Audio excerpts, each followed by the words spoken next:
Hello. আচ্ছা ঠিক আছে, 5 মিনিট।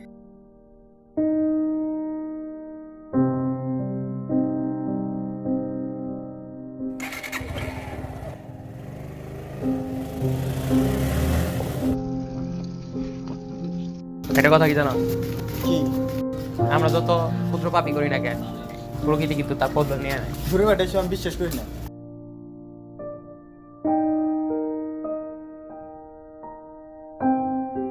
কিরে চাকু এরকম লাগাইছিস কে? কারো কিছু হয়ে গেলে গা?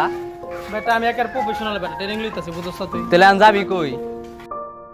এখন বেটা এই চাকুটা নিয়ে এসেছিলাম একজনের কাছে, বুঝছো? ওনারা দিয়ে বের গেতেছে, ন যাই। জেলায় বুঝছো, আমার বাপা এরা বিদেশ থেকে পাঠাইছে। দে তো দেখি। না দেন দেব না, তোর ব্যাটারি অনেক সুন্দর, একটু দে দিহি দিহি। না দেন দেব না।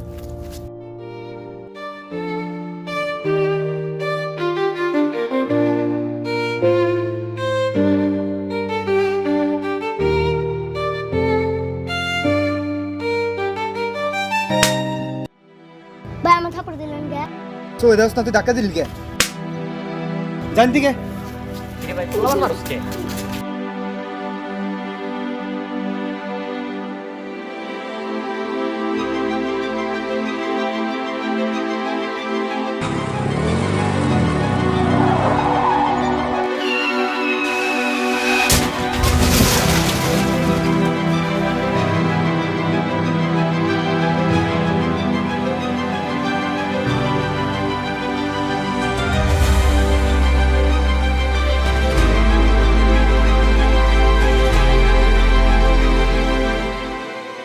প্রকৃতির প্রতিশোধ নীরব হলেও নিশ্চিত। যে বীজ আমরা বপন করি তা যতই ক্ষুদ্র হোক না কেন, সময়ের প্রবাহে একদিন তার ফল আমাদের জীবনে ফিরে আসে। প্রকৃতি কখনো অন্যায় ভুলে যায় না এবং তার প্রতিশোধ সবসময় আসে অপ্রত্যাশিত পথে।